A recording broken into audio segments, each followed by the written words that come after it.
With Force Friday 2, Star Wars fans get a huge burst of new toys that should keep everyone happy in the lead-up to Season 4 of Star Wars Rebels and the release of Star Wars The Last Jedi this December. Disney remains tight-lipped about spoilers for Episode 8, but we learned a few new things about the movie based on the new toy line. In fact, the entire plot of The Last Jedi is surprisingly given away by the playing cards.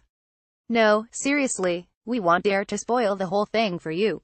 But if you really want to know what happens, including the end of the movie, feel free to read about it here. If you're interested in the more mild spoilers that we learned from The Last Jedi toy line, plus a few other items of note, we compiled a list for you. There will be an evil BB-8 BB-9E Lucasfilm. Everyone loved BB-8 in Star Wars The Force Awakens.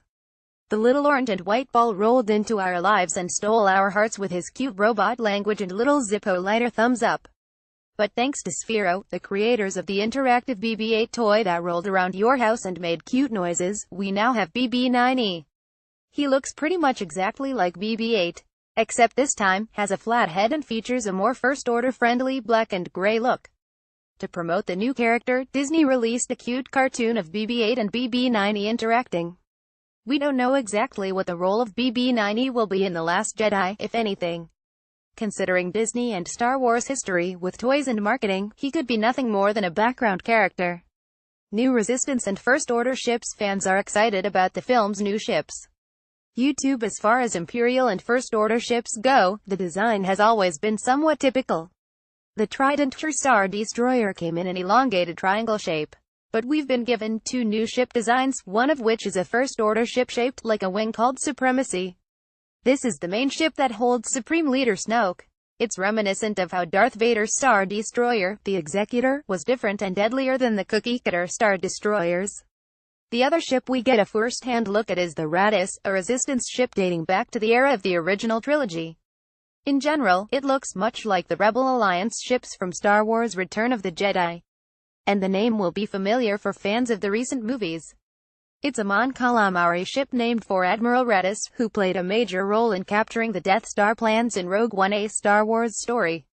In The Last Jedi, it is thought that this ship will be the command station of General Leia.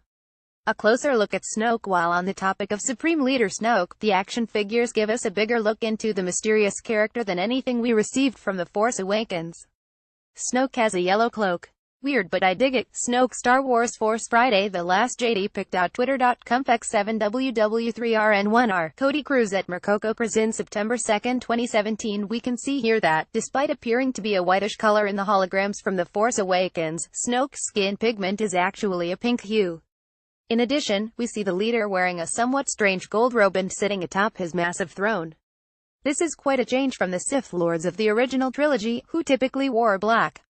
But then again, we don't quite yet know what Snoke actually is.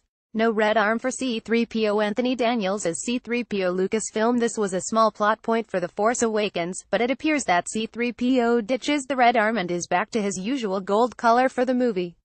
Fans were surprised to see a slightly different look for the droid, who casually thought Han Solo might not have recognized him because of the red arm. But the movie never explains the need for the change in appearance. Fortunately, the canon Marvel Comics took care of that storyline for us. Heading into The Last Jedi, apparently a change was made. What we know going in is that Rey, R2-D2, and Chewbacca are on Ahch-To with Luke. Meanwhile, C-3PO is likely back with Leia at Resistance headquarters. The major question we're left with is when, and how, the annoying interpreter gets his new arm. Considering the two movies back up to one another without any real break in between, will we see the change on screen, or will there be a time jump at some point? Celebrity cameos. Tom Hardy, Fraser Harrison. Getty Images. Among the recent news given to us is of celebrity cameos. The Force Awakens was well known for being the most cameo-laden Star Wars movie yet. It featured Simon Pegg and Daniel Craig leading the way, with Kevin Smith and practically half the cast of Game of Thrones not far behind.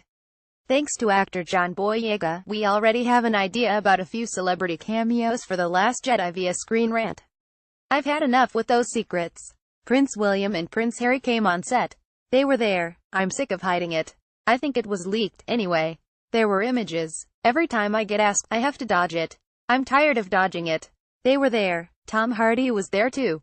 Tom Hardy, known for his role as Bane in The Dark Knight Rises as well as for the Mad Max reboot and Inception, is an established actor that is extremely worthy of a cameo. Having the two princes in the movie, well, seems like maybe a little extra kissing up to the royals. After all, Pinewood Studios, where much of Star Wars has been filmed, is located in the United Kingdom. Laura Dern's character is LGBT. Laura Dern François Durand Getty Images playing Vice Admiral Amilyn Holdo in The Last Jedi. Laura Dern is the perfect actress as the high-ranking leader in the Resistance. Thanks to the recently released canon novel Leia, Princess of Alderaan, we saw an exchange between the two female leaders. And it gives us a little more information about Holdo than we really expected, specifically, her sexuality. A pair of pretty dark eyes. Then Amilyn thought about that for a moment. Or more than a pair, if you're into grands. Or aqualish, or talls. Or even, that's alright, Leia said through laughter.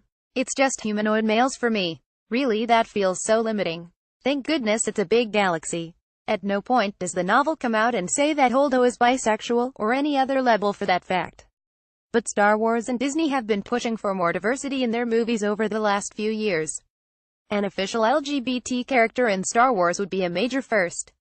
We don't know if it will be expressly mentioned in The Last Jedi, but it appears that Holdo will break some ground. Anakin will return. Hayden Christensen as Anakin Skywalker. 20th Century Fox. Thanks to some inside info from YouTuber Mike Zero, we know that Star Wars Attack of the Clones and Star Wars Revenge of the Sith actor Hayden Christensen will return in The Last Jedi as Anakin Skywalker. Rumors swirled months ago that Christensen was at Pinewood Studios, recording some sort of cameo appearance for the upcoming movie. What Zero learned recently and shared in this YouTube video is that Christensen provided some lines for a moment where the character is heard speaking from within the Force.